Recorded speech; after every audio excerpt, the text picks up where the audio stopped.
Halo and welcome back teman-teman netizen atau warganet ke konten terbaru dari channel YouTube Bola Bung Binder. Pertama-tama saya ingin berterima kasih kepada teman-teman yang mendukung kemajuan dari channel YouTube Triple B. Luar biasa dukungan yang teman-teman berikan dan saya harapkan dukungan dari teman-teman akan tetap konsisten. Dan seperti biasa saya akan selalu memberikan analisa secara logis dan yang pasti fair.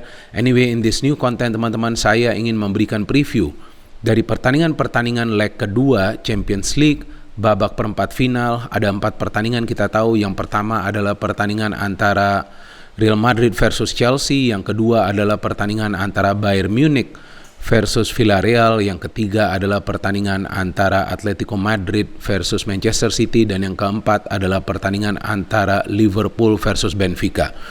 Dari 4 pertandingan ini, menurut hemat saya, satu-satunya tim yang punya satu kaki di babak semifinal adalah Liverpool. Karena mereka sudah menang dengan skor yang cukup telak di kandang Benfica dengan skor 1-3. Dan juga kita tahu Benfica dibandingkan dengan Liverpool, ya kualitas materi pemainnya dan juga permainannya kalah jauh.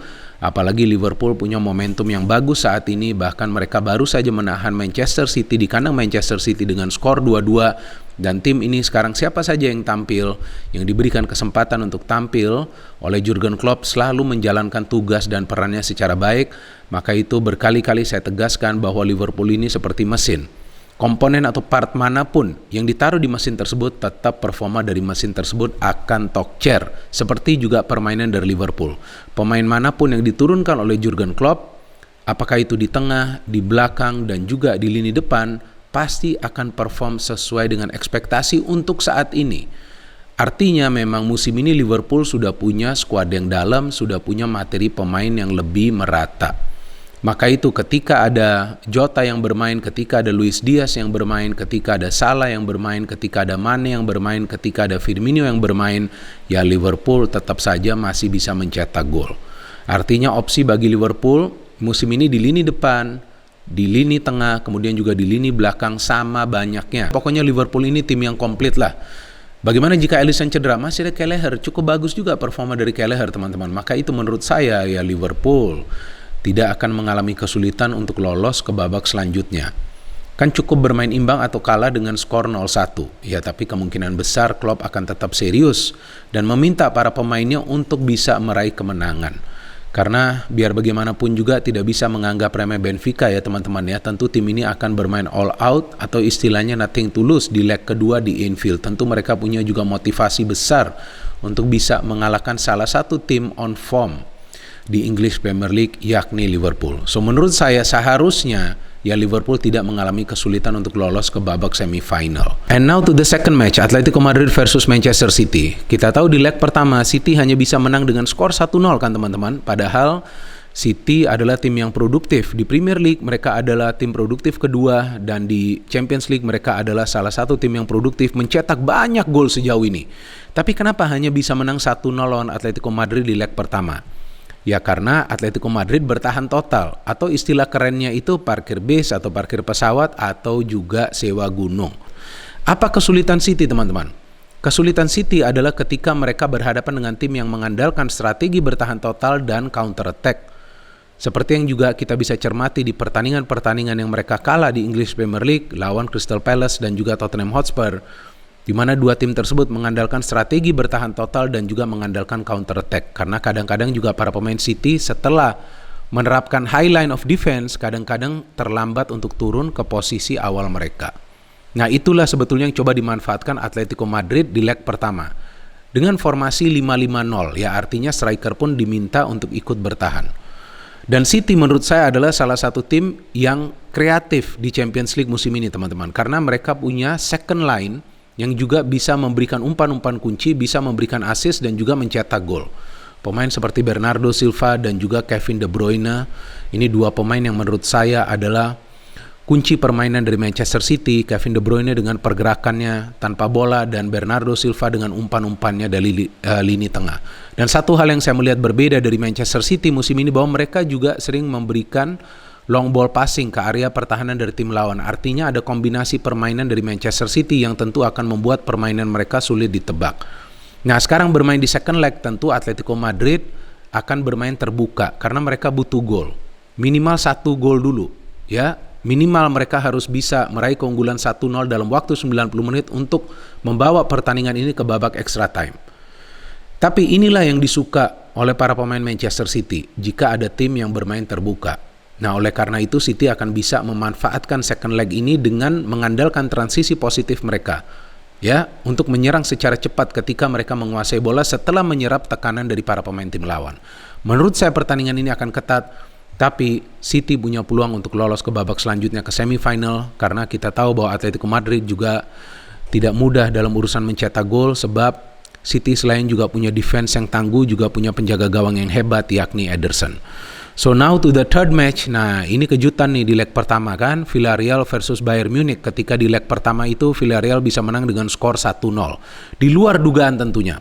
Saya kira mungkin Villarreal akan bisa menahan Bayern Munich dengan skor imbang di leg pertama. Tetapi ternyata mereka meraih kemenangan. Dan kemenangan itu bukan karena mereka beruntung, tapi memang mereka menerapkan tactical game plan yang tepat. Yaitu pelatih mereka Unai Emery kita tahu sudah punya pengalaman yang hebat di Eropa, di kompetisi antar klub Eropa. Maka itu ketika lawan Bayern Munich dia tidak menerapkan strategi defensif. Kalau defensif akan memberikan ruang dan waktu bagi para pemain Bayern Munich, tapi Villarreal juga berani bermain menyerang. Namun cara menyerangnya itu tidak cepat. Mereka coba untuk menguasai bola dulu di lini tengah, kemudian memproses serangan mereka agar bisa menciptakan peluang-peluang yang berbahaya ke gawang dari Bayern Munich. Betul, Villarreal hanya mendapatkan 1 shot on target. Tapi Villarreal juga bisa menciptakan beberapa peluang yang berbahaya. Ada yang tendangannya dari pemain yang terkena tiang, ada juga pemain yang coba untuk lob bola di atas Neuer ketika Neuer sudah keluar out of position. Munich juga mendapatkan banyak peluang, tapi tidak banyak peluang emas. Nah, artinya apa? Mereka kesulitan untuk bisa melakukan penetrasi ke pertahanan dari Villarreal.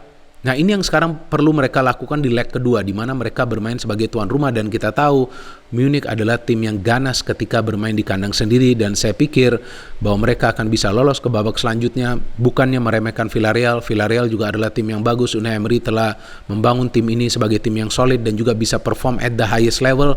Buktinya, tahun lalu Manchester United saja tidak bisa menang lawan mereka di final Europa League, kan pertandingannya berakhir dengan seri 1-1, kemudian Villarreal menang adu penalti. Sama juga Chelsea tidak bisa menang di UEFA Super Cup lawan Villarreal, mereka menang melalui adu penalti. Jadi ini adalah tim yang biasa perform at the highest level. Saya pikir bahwa Bayern Munich bisa menang, tapi saya gak yakin bahwa mereka akan bisa pesta gol. And now to the fourth match, pertandingan antara Real Madrid versus Chelsea. Kita tahu di leg pertama Madrid bisa menang di kandang Chelsea dengan skor 1-3. Di luar dugaan teman-teman, karena kita tahu bahwa Chelsea adalah tim yang kuat di kandang sendiri dan adalah tim yang sulit dikalahkan di kandang sendiri. Tetapi Real Madrid bisa mencetak 3 gol dan bisa saja lebih banyak, karena Real Madrid begitu efektif dalam membangun serangan balik mereka. Dan berkali-kali kita tahu bahwa para pemain Real Madrid itu membangun counter yang efektif karena mereka bisa melakukan serangan dari kedua sektor sayap. Biasanya kita tahu bahwa Chelsea itu tangguhnya di sektor wingback, tapi 2 wingback Chelsea di babak pertama itu tidak berfungsi secara normal.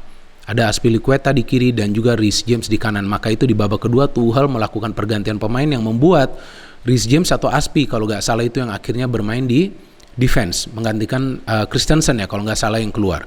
Saya lupa juga. Ya pokoknya itulah pergantian yang dilakukan oleh Tuchel di babak kedua, karena terlihat bahwa Azpi dan juga Reece James tidak bisa mengatasi pergerakan dari Valverde dan juga Vinicius Junior yang terlibat secara langsung atau juga secara tidak langsung dalam proses-proses gol dari Real Madrid. Chelsea bisa mencetak 1 gol dan Chelsea tidak bisa banyak mendapatkan peluang di pertandingan tersebut karena memang kesulitan Chelsea juga mirip seperti Manchester City ketika mereka berhadapan dengan tim-tim yang mengandalkan strategi defensif seperti yang dilakukan oleh para pemain Real Madrid di leg pertama. Banyak yang mengkritik Carlo Ancelotti kan teman-teman, berikut saya. Karena kadang-kadang pelatih ini mengandalkan strategi defense dan counter attack yang sebetulnya tidak berhasil ketika Real Madrid lawan Paris Saint-Germain di leg pertama ketika bermain di Paris. Tapi di pertandingan lawan Chelsea itu berhasil. Kenapa? Karena terlihat para pemain Chelsea itu tidak bisa mengawal pergerakan dari para pemain Real Madrid yang bergerak tanpa bola, dan itu yang terjadi ketika beberapa gol yang dihasilkan oleh Benzema itu terbukti ketika Benzema bisa mendapatkan ruang di pertahanan dari Chelsea terlepas dari satu kesalahan yang dilakukan Mendy di gol ketiga yang dihasilkan Benzema. Jadi Chelsea ini unik juga teman-teman. Mereka bisa kalah ketika ada kesalahan yang dilakukan oleh para pemain mereka atau juga ketika mereka berhadapan dengan tim-tim yang pintar mengandalkan strategi counter attack.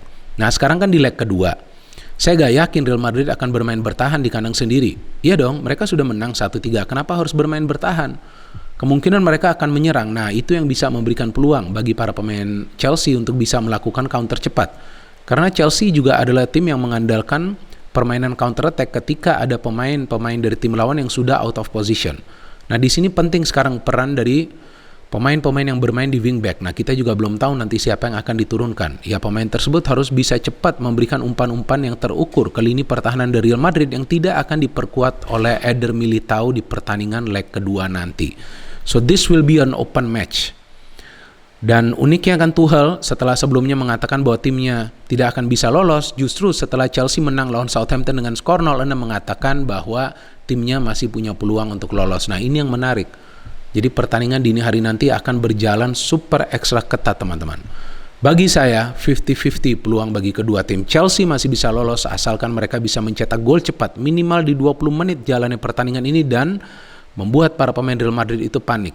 Gol pertama akan sangat menentukan di leg kedua ini, teman-teman. Silakan jika teman-teman punya prediksi-prediksi kalian, bisa memberikan prediksi kalian di kolom komentar di bawah konten ini sambil nanti kita menyaksikan pertandingan-pertandingan yang berkelas di Champions League lagi, dan tentu kita semua punya harapan untuk tim favorit kita masing-masing, dan saya berharap bahwa di final nanti yang akan ketemu adalah dua tim yang punya pertahanan yang tangguh dan juga kemampuan mencetak gol sama bagusnya.